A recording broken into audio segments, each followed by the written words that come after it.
मात्रा में छिड़कना पड़ता था और ये काफ़ी महंगा हो जाता था। ये लगभग राउंड द फिगर ये 400 के आसपास में यूरिया का प्राइस है, लेकिन इंटरनेशनल मार्केट में ये सरकार को पड़ता है बहुत ज़्यादा महंगा यूरिया। लगभग 3000 से 4000 के बीच में सरकार खरीद के सब्सिडी देके किसानों को देती है यूरिया का भारत में। तो इसका इफको नामक संस्था जो है भारत में खाद्य उत्पादन यही इसी के कंट्रोल में रहता है। इसने एक नए टाइप का यूरिया बनाया है, दुनिया में पहली बार नैनो यूरिया।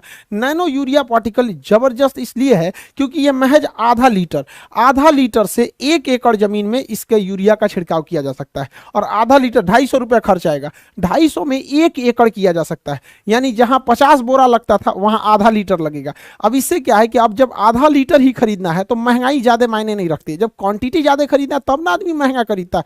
तो हम लोग इसको मतलब आधा लीटर से 1 पूरे एकड़ तक हम लोग यूरिया का छिड़काव कर सकते हैं। और इसे छिड़कना पड़ता है क्योंकि ये लिक्विड फॉर्म में रहेगा। यहाँ पर किसी भी फसल के लिए क्वेश्चन हमेशा याद रखिएगा कि जब खेती करते हैं और उसमें खेती में जब फसल लग जाती है खेती के लिए, तो उसमें नाइट्रोजन, फास्फोरस और पोटेशियम, ये 3 चीज़ों की जरूरत होती है, जिसमें सबसे ज़्यादा नाइट्रोजन 4 गुना होना चाहिए और 2 गुना फास्फोरस और एक हिस्सा उसका पोटेशियम होना चाहिए। NPK, नाइट्रोजन, फास्फोरस और पोटेशियम, ये रेशियो होता है। लेकिन जब बीज बोया जाता है खेती के लिए तो वो अलग हो गया, लेकिन जब बीज बोएंगे तो उसमें भी नाइट्रोजन, फास्फोरस और पोटेशियम चाहिए होता है। तो वहां नाइट्रोजन कम चाहिए होता है और नाइट्रोजन से 2 गुना फास्फोरस चाहिए होता है और फिर 1 हिस्सा होना चाहिए पोटेशियम आपका।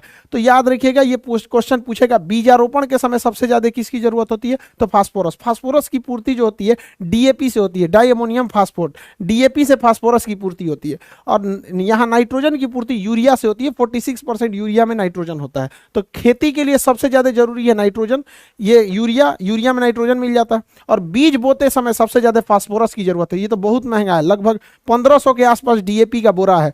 तो भारत के वैज्ञानिकों ने बहुत सराहनीय काम किया है, जिससे कि अभी इस समस्या से हम लोग निजात पा सकेंगे। और इस सब को देखते हुए गेहूं का जो प्राइस बढ़ रहा है, तो भारत सरकार ने प्राइवेट कंपनियों पर बैन लगा दिया है कि अब वो गेहूं का निर्यात विदेशों में नहीं कर सकती। अब किसी भी देश को भारत से गेहूं खरीदना है तो दुकानदार या फिर बिजनेसमैन से नहीं खरीद सकते हैं, गवर्नमेंट टू गवर्नमेंट डील करनी पड़ेगी तभी गेहूं मिलेगा। ये एक लंबा प्रोसेस हो जाता है। हम फ्रेंडली कंट्री को ही दे सकते हैं, लेकिन अगर व्यापारियों से खरीदना रहता है तो उसमें कोई खास दिक्कत नहीं आता है। अब गेहूं के निर्यात रुक जाने से पूरी दुनिया में इसके प्राइस बढ़ते जा रहे हैं, खास करके अफ्रीका अन्य देशों में। कई देश में जहां पर गेहूं का उत्पादन नहीं होता है, जैसे इंडोनेशिया को निर्यात नहीं हो पाएगा, मलेशिया को नहीं हो पाएगा, जिस वजह से वहां पे काफी सारे समस्याएं आ जाएंगी वहां पर। इससे के लिए IMF जो है भारत सरकार से भीख मांग रहा है। लिटरली वो क्या कह रहा है कि हम भारत से भीख मांग रहे हैं कि आप गेहूं के निर्यात को जल्द